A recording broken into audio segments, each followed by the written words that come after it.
Hey guys, I'm Amrita Agarwal from Amrita Agarwal coaching centre. जैसा कि आप सब लोग जानते होंगे कि मैं अपने चैनल पे एसएससी सीजीएल के 2019 से लेकर के अभी तक हुए एग्ज़ाम, चाहे वो टियर 1 का एग्ज़ाम हो, चाहे वो टियर 2 का एग्ज़ाम हो, इन सभी एग्ज़ाम में आए हुए मैथ से क्वेश्चंस को टॉपिक वाइज सॉल्व करवाती हूँ, जिसमें कि मैंने ट्रिग्नोमेट्री और अलजेब्रा टॉपिक पे आए हुए सभी क्वेश्चंस को सॉल्व करवा दिया है। और इधर मैं ज्योमेट्री और मेंसुरेशन में आए हुए क्वेश्चंस को सॉल्व करवा रही हूँ, जिसमें कि अभी मैं प्री में आए हुए सारे क्वेश्चंस को सॉल्व करवा रही हूँ, जिसमें कि मैं हर एक क्वेश्चन का कंसेप्ट क्लियर कराते हुए आपको शॉर्ट फॉर्मूले के साथ सभी क्वेश्चंस का सॉल्यूशन देती हूँ। जैसे ही प्री में आए सारे क्वेश्चंस कंप्लीट हो जाएंगे ज्योमेट्री और मेंसुरेशन के, जस्ट उसके बाद मैं टियर 2 में आए हुए इन सभी ज्योमेट्री और मेंसुरेशन के क्वेश्चंस पेपर वाइज आपको सॉल्व करवाऊँगी, जिससे कि आपको वो सारे अच्छे लेवल के क्वेश्चंस की अच्छी प्रैक्टिस हो जाए। तो ये जितने भी क्वेश्चंस मैं आपको सॉल्व करवा रही हूँ, ये सभी क्वेश्चंस आपके अपकमिंग एग्ज़ाम के लिए बहुत ज़्यादा इम्पॉर्टेंट हैं। और मैं एक बार में एक टाइप के क्वेश्चंस लेकर के आ रही हूँ, जिससे कि आपको पर डे जो भी मैं वीडियो आपको दे रही हूँ, उस सारे वीडियो में कुछ नया सीखने को मिले, और उसी टाइप के अदर क्वेश्चंस भी रिलेट करके दे रही हूँ, जिससे कि सारे कंसेप्ट आपको क्लियर होते चले इम्पॉर्टेंट क्वेश्चन के सॉल्यूशन के साथ। वैसे ये जो भी क्वेश्चन मैं सॉल्यूशन दे रही हूँ, आपका जो भी रिव्यू होगा मेरे क्वेश्चन के सॉल्यूशन देने में, शॉर्ट फॉर्मूले में या एक्सप्लेनेशन में, आप मुझे कमेंट बॉक्स में दीजिएगा, जिससे कि मैं आपको दिए वीडियोस को और बेटर कर सकूँ। तो स्टार्ट करते हैं। आज मैं सर्कल पे बेस्ड क्वेश्चंस लेकर के आई हूँ, जो कि सर्कल पे ही आए सारे क्वेश्चंस का 6th पार्ट है। तो स्टार्ट कर रहे हैं। क्वेश्चन है, the length of the tangent to a circle from a point P is 15 centimetre. Point P is 17 centimetre away from the centre. What is the radius of the circle? कह रहा है कि एक circle है जिसके बाहर point P है। इस पॉइंट P पर से सर्कल पे टेंजेंट डाला गया है, जिसकी लेंथ 15 सेंटीमीटर की है। ये पॉइंट P सर्कल के सेंटर पर से 17 सेंटीमीटर की दूरी पे है। तो बताइए कि इस सर्कल का रेडियस क्या होगा। देखिए, बहुत ही सिंपल क्वेश्चन है। ऐसे क्वेश्चंस बहुत ज़्यादा आपके एग्ज़ाम में पूछे जाते हैं। इस पे बेस्ड कुछ टफ लेवल के भी क्वेश्चंस आपके एग्ज़ाम में बनते हैं। तो इस वजह से आपको इसका बेसिक कंसेप्ट क्लियर होना ज़रूरी है, जिससे कि ऐसे क्वेश्चंस आप सेकंड्स में फाइंड आउट कर लें, और इससे थोड़ा सा अच्छे लेवल के, मॉडरेट लेवल के भी क्वेश्चंस जब बने तो उसकी वैल्यू भी आप ईजिली फाइंड आउट कर लें। मैं आपको अभी क्वेश्चंस इजी टू मॉडरेट लेकर के चल रही हूँ, जो कि इसी टेंजेंट पे बेस्ड पूछे गए हैं। सबसे पहले मैं आपको बता दूँ कि सर्कल के बाहर अगर मैं किसी पॉइंट पर से सर्कल पे टेंजेंट डालना चाहूँगी, तो मैं मैक्सिमम 2 ही टेंजेंट्स डाल सकती हूँ। 2 से ज़्यादा टेंजेंट्स कभी नहीं पड़ सकते हैं। टेंजेंट स्पर्श रेखा कहलाती है, जो कि सर्कल के किसी एक पॉइंट पे टच करती है। ये कभी भी सर्कल को इंटरसेक्ट नहीं करेगी। तो आप देख के भी समझ पा रहे हैं कि अगर सर्कल के बाहर कोई एक पॉइंट लिया जाए, तो उस पॉइंट पर से अगर मैं सर्कल पे टेंजेंट डालूंगी, तो मैं मैक्सिमम 2 टेंजेंट्स ही डाल सकती हूँ। और ये जो दोनों टेंजेंट्स होते हैं, इनकी लेंथ आपस में बराबर होती है। जैसा कि आप देख पा रहे हैं कि अगर मैं P पॉइंट से ये टेंजेंट डालूंगी, जो कि सर्कल के A पॉइंट पे टच कर रहा है, और इसी P पॉइंट से अगर मैं यहाँ पे टेंजेंट डालूंगी, जो कि यहाँ पे A डैश पॉइंट पे टच कर रहा है, तो ये जो PA ये लेंथ है, ये इक्वल होगा PA डैश लेंथ के।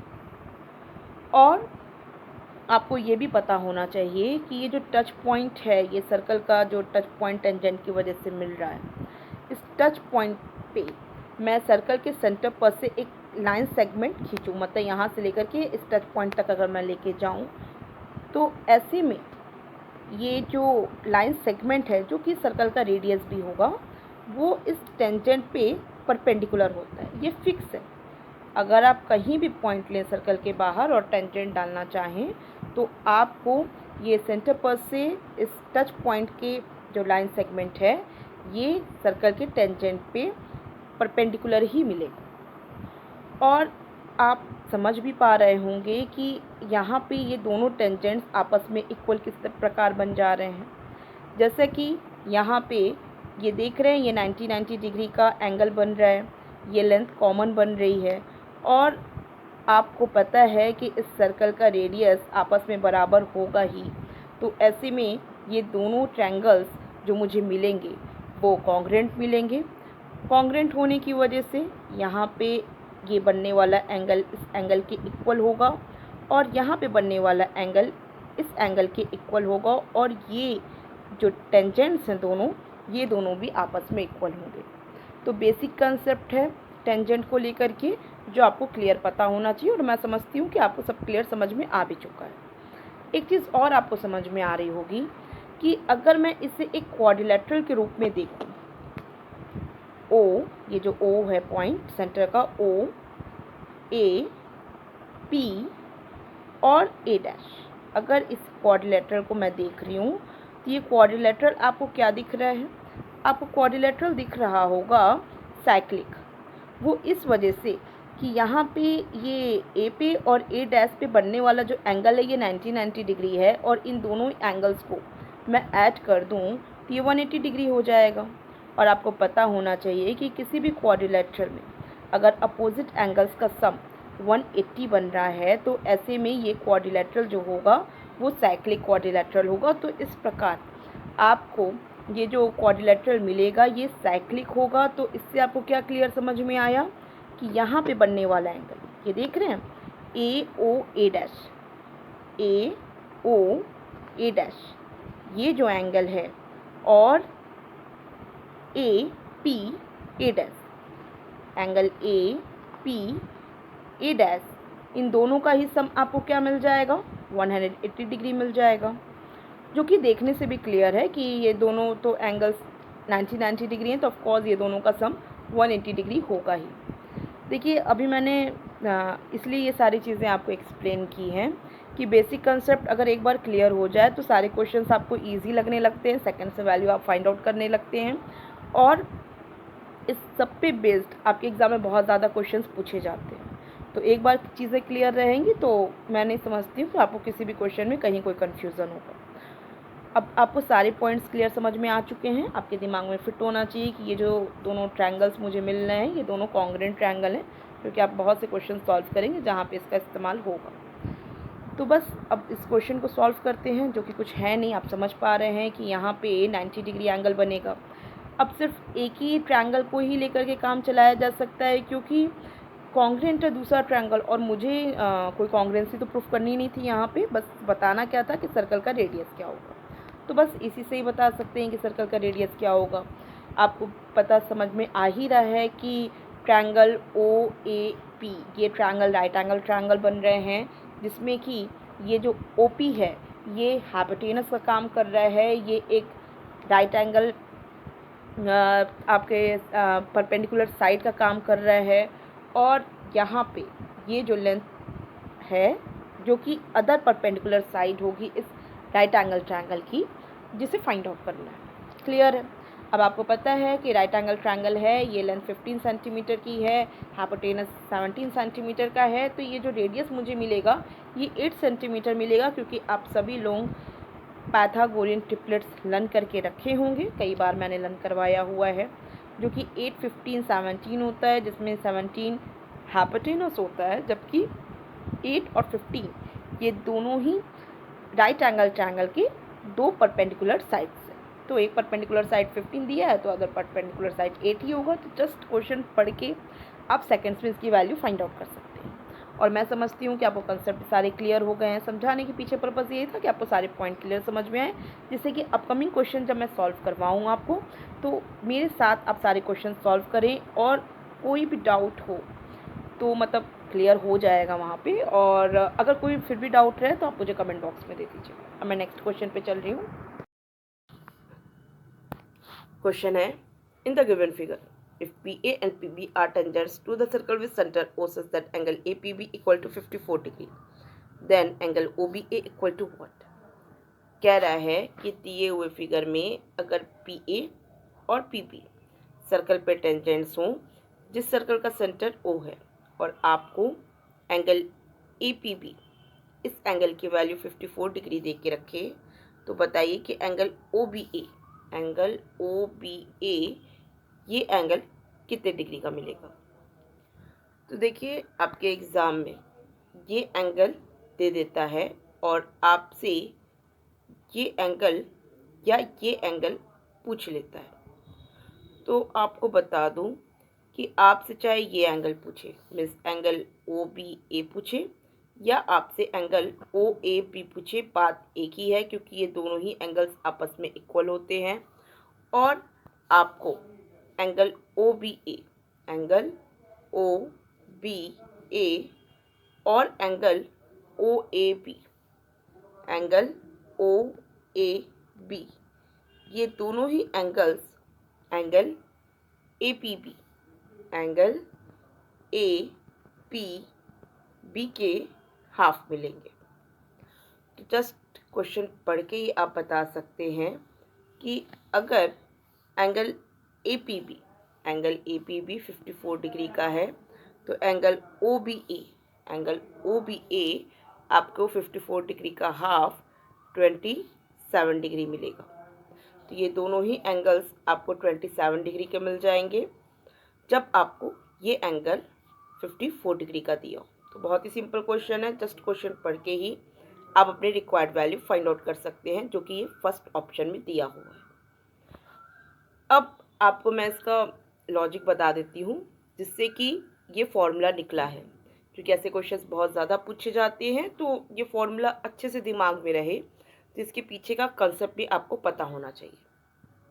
देखिए, जैसा कि आप सब लोग जान रहे हैं कि PA और PB सर्कल पे टेंजेंट्स हैं, जो कि सर्कल पे एक पॉइंट और B पॉइंट पे टच करते हैं। तो OA परपेंडिकुलर होगा PB पे, पहले से ही बताया हुआ है मैंने फर्स्ट क्वेश्चन पे, और OB भी परपेंडिकुलर होगा PB पे। और इस प्रकार आपको क्वाड्रिलेटरल OAPB साइक्लिक क्वाड्रिलेटरल मिलेगा, जिसमें कि angle AOB plus angle APB 180 degree मिलेगा।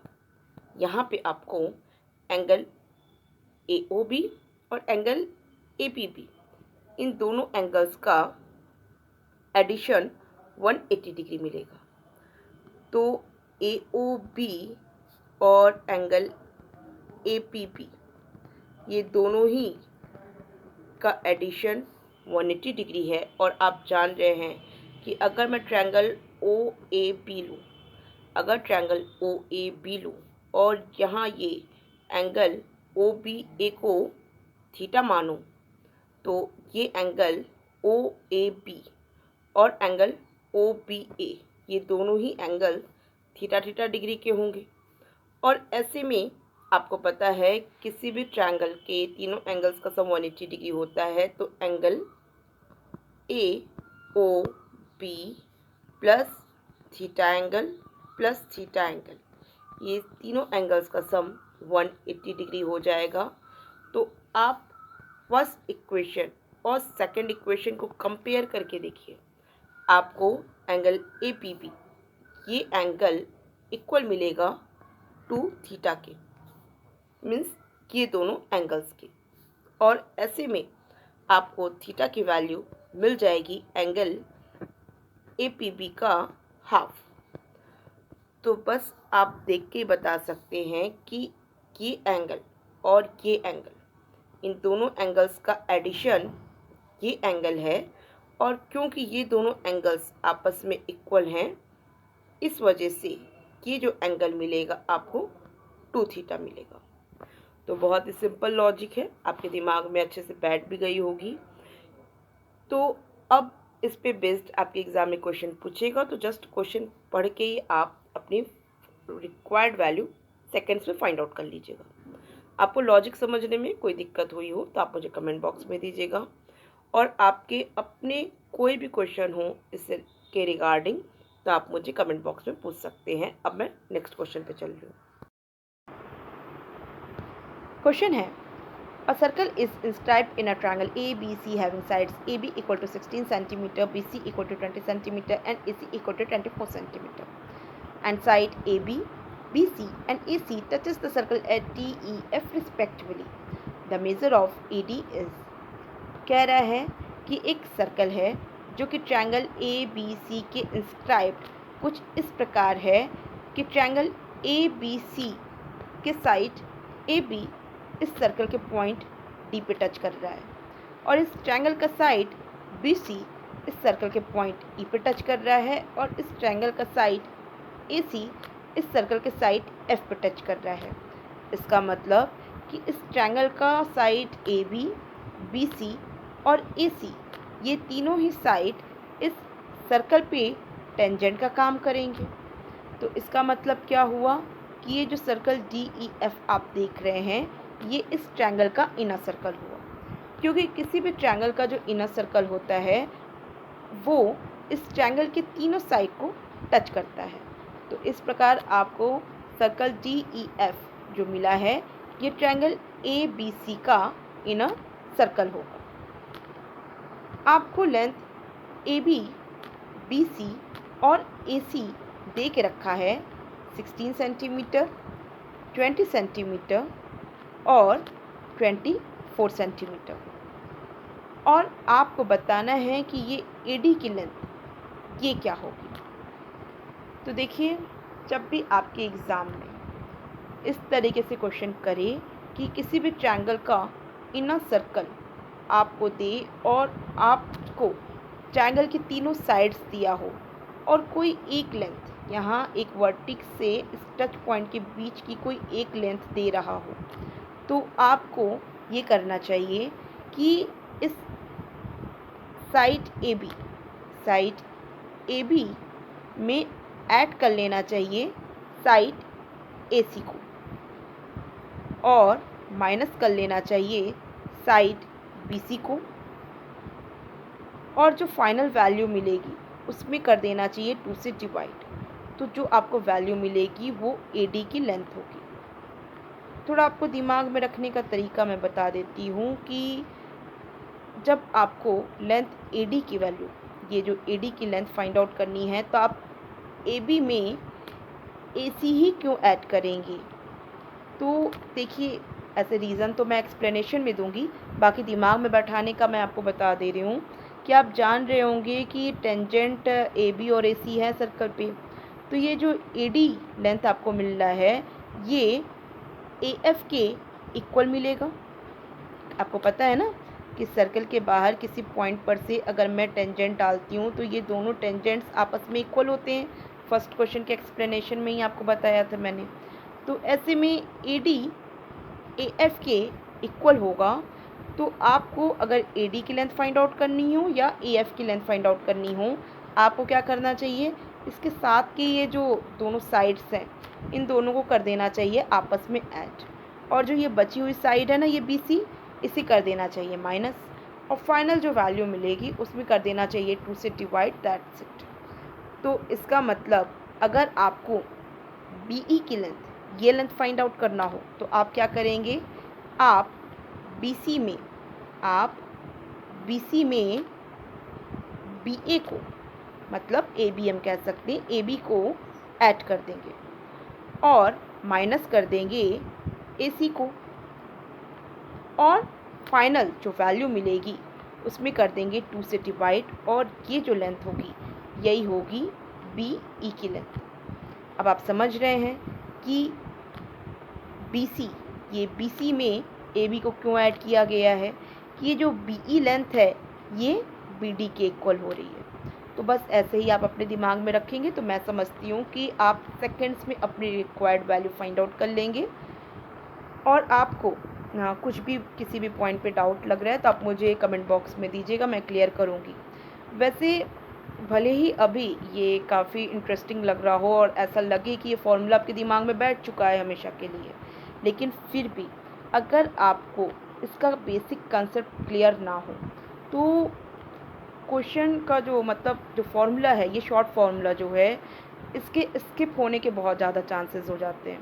क्योंकि आपको बेसिक कंसेप्ट क्लियर नहीं है। आप सिर्फ लर्न करने के आधार पे कब तक याद रखेंगे।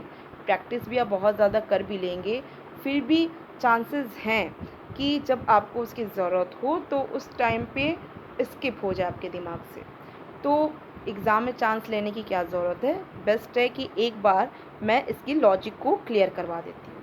अगर AD की लेंथ फाइंड आउट करना है तो आप AB में AC को ऐड करिए, फिर BC को माइनस करिए और 2 से डिवाइड करिए। पहले मैं वैल्यू फाइंड आउट करवा लूँ, उसके बाद में कंसेप्ट भी क्लियर करा देती हूँ। AB की लेंथ आपको कितना दे के रखा है, 16 दे के रखा है। AC की लेंथ आपको दे के रखा है 24। आपको BC की लेंथ दे के रखा है 20। आप 16 में 24 ऐड करेंगे, आपको 40 मिलेगा। 40 में आप 20 को माइनस करेंगे, आपको 20 मिलेगा और फाइनल 2 से डिवाइड करेंगे तो आपको मिलेगा 10। मीन्स AD की जो लेंथ आपको मिलेगी वो 10 सेंटीमीटर की मिलेगी। क्लियर है। फर्स्ट ऑप्शन आपका करेक्ट ऑप्शन होगा। ये तो शॉर्ट तरीके से सॉल्व करने का तरीका हुआ, बट अब मैं आपको इसका एक्सप्लेनेशन देती हूँ। देखिए, आप जान रहे हैं कि सर्कल के बाहर किसी पॉइंट पर से मैं सर्कल पे ये दो टेंजेंट्स जो डालूँगी, ये दोनों ही टेंजेंट्स आपस में बराबर होंगे। बराबर भी क्यों होंगे, मैंने बताया हुआ है कि इस प्रकार ये जो दोनों ट्रायंगल्स बन रहे हैं ये कॉन्ग्रुएंट ट्रायंगल हो रहे हैं, क्योंकि ये दोनों साइड्स आपस में इक्वल है। यहाँ पे 90 डिग्री का एंगल बन रहा है और ये साइड कॉमन है, तो ये दोनों ट्रायंगल भी कॉन्ग्रुएंट हुए, जिस प्रकार आपको ये दोनों साइड्स आपस में इक्वल मिल जाती है। तो ऐसे में AD साइड AF के इक्वल मिलेगी। मीन्स AD आपको AF के इक्वल मिलता है। तो मैं क्या करती हूँ, इसकी लेंथ को x मान लेती हूँ कि AD equal to AF equal to x centimetre. उसी प्रकार BE BD के इक्वल होगा, तो इसको मैं y मान लेती हूँ, y by centimetre. CE CF के इक्वल होगा और इसको मैं ZZ सेंटीमीटर मान लूँ। तो ऐसे में मैं x प्लस वाई में x प्लस z को ऐड करूं और माइनस कर दूं y प्लस z, तो मुझे क्या मिलेगा, मुझे मिल जाएगा x plus y plus x plus z minus y minus z। Means minus y से प्लस वाई गया, प्लस z से माइनस z गया। मीन्स आपको क्या मिला, आपको मिला 2x। और 2x अपने आप में क्या है, ये AD का डबल है। लेकिन आपको क्या चाहिए, आपको AD की लेंथ चाहिए। तो आपको करना क्या होगा, 2x में 2 से डिवाइड करना होगा, तो आपको फाइनल मिल जाएगा AD की लेंथ और AF की लेंथ। तो इसी प्रकार एकदम जैसे कि मैं आपको फॉर्मूला दी हूँ, सेम उसी प्रकार इसकी प्रूविंग भी आपको मिली है और कंसेप्ट आपके दिमाग में क्लियर है कि ये दोनों लेंथ आपस में इक्वल है, ये दोनों लेंथ आपस में इक्वल है, ये दोनों लेंथ आपस में इक्वल है। तो फाइनली मैं AB में से AC को ऐड कर दूं और फाइनल BC को कर दूं माइनस, और जो मुझे फाइनल वैल्यू मिलेगी वो मिल जाएगी AD प्लस AF की लेंथ। और क्योंकि AD और AF आपस में इक्वल हैं, तो फाइनल मैं 2 से डिवाइड कर दूंगी, तो मुझे AD और AF की लेंथ मिलेगी इन दोनों साइड्स का एडिशन माइनस BC अपॉन 2। तो आप समझ पा रहे होंगे कि AB में मैं AC को ऐड कर रही हूँ और इसमें माइनस कर दूँगी BC को, और जो वैल्यू मिलेगी उसमें 2 से डिवाइड करूँगी, तो मुझे ये जो फाइनल वैल्यू मिलेगी ये AD की लेंथ होगी और यही लेंथ AF की भी होगी। सिंपल है, आपके दिमाग में अच्छे से ये फॉर्मूला बैठ गया होगा। लगता नहीं है कि किसी को किसी पॉइंट पे डाउट होगा, बट फिर भी अगर आपको डाउट लग रहा है तो आप मुझे कमेंट बॉक्स में दीजिएगा, मैं क्लियर करूँगी। देखिए, ऐसे क्वेश्चंस बहुत ज़्यादा आपके एग्ज़ाम में पूछे जाते हैं, तो ज़रूरी है कि आपको हर एक पॉइंट क्लियर हो। तो कोई भी डाउट होगा तो आप मुझे कमेंट बॉक्स में पूछ सकते हैं। आपको आज का वीडियो कैसा लगा आप मुझे कमेंट बॉक्स में बताइएगा। वैसे ये जितने भी क्वेश्चंस मैंने आपको दिए हैं ये सारे ही मोस्ट इम्पॉर्टेंट क्वेश्चंस है, ऐसी क्वेश्चंस ही एग्ज़ाम में बहुत ज़्यादा पूछे जाते हैं। तो मैंने सबका शॉर्ट फॉर्मूले के साथ आपको इसका कंसेप्ट भी क्लियर कराया है। देखिए, आप शॉर्ट फार्मूला तो लर्न करिए ही करिए, लेकिन कंसेप्ट भी क्लियर करना बहुत ज़रूरी है। तो आपको फॉर्मूले में या कंसेप्ट में कहीं भी कोई डाउट लगता है तो आप मुझे ज़रूर से कमेंट बॉक्स में दीजिएगा, और आपका जो भी रिव्यू हो मेरे वीडियो को लेकर के आप मुझे कमेंट बॉक्स में बता दीजिएगा। और अगर आपको ये वीडियो मेरा पसंद आया है तो आप इसे लाइक कीजिए। Thank you.